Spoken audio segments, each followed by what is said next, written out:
Historians have said that we live in one of the most peaceful eras in our recorded history. In this graph created by the Wall Street Journal, it depicts that we have seen a huge dip in world conflicts since the world wars of the 20th century. But what this graph doesn't show is the wide range of social injustices taking place to this day. Hashtag #MeToo, hashtag Black Lives Matter, hashtag I am not a virus. These are a few of the many hashtags that have circulated social media since the 2010s, and it just highlights how much our world is still in conflict. Today, I want to talk about how we, and yes, you and me, can be the vessels of change in our communities. But in order to do so, we must be critical of ourselves. Hi, my name is Samuela Ma'u. I'm a Polynesian American. I'm a fourth culture kid, and I'm also a student journalist here at school. Living here in Asia, it has allowed me to see people from all walks of life. It was also through the Ma'u UN program here at school that has allowed me to meet people from around the world. At each of these conferences, I would exchange social media handles with everyone I met. I wanted to stay in touch with them. And a lot of these people I met, they would utilize their social media accounts to talk about their views on certain injustices, maybe posting once or twice a day to multiple times through the span of a week. Now, let me put a disclaimer out. There is nothing wrong with having social media. Everyone has their own reasons for joining different platforms. I, for one, joined Instagram because I wanted to stay connected with the people I loved. I joined Twitter because I love seeing notifications of politicians and celebrities feuding out on little things. I joined Facebook because, I'm from an island where people only use Facebook. But what I love about all of these platforms is that they all share one thing in common. You can share whatever you want on them. And this is very reminiscent of my days in 2020, where my story begins. Now, I think we all remember how 2020 started.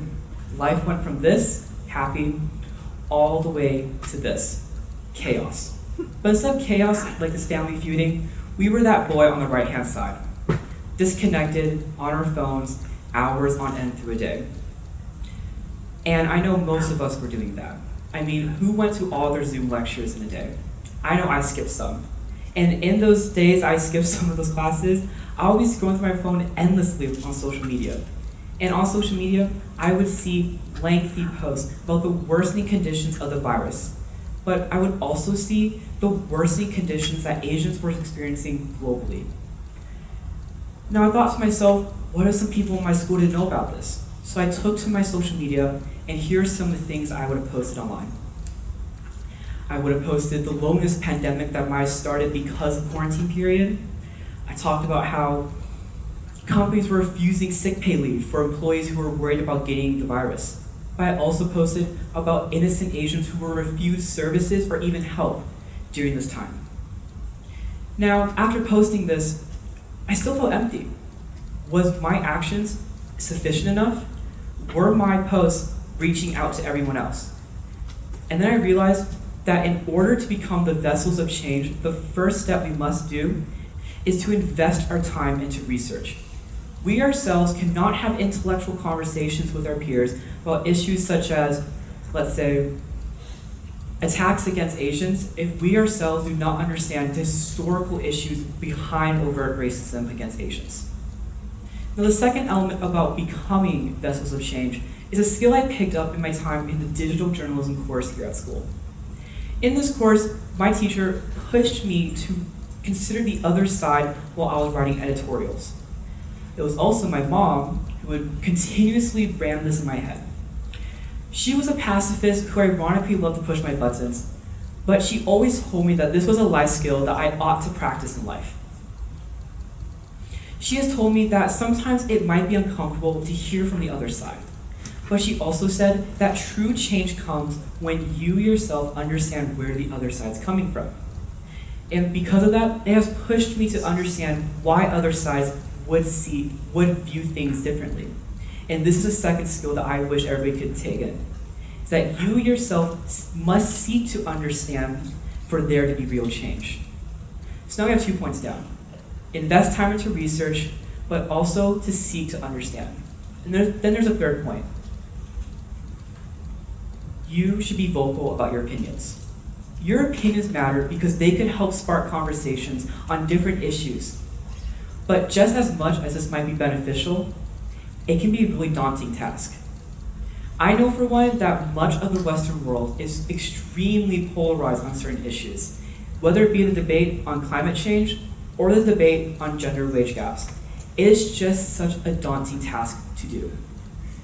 Now, in the midst of the pandemic, the United States had its worst days yet. Every day, the United States kept breaking records on the amount of COVID-19 cases, and with that, a rising number of deaths.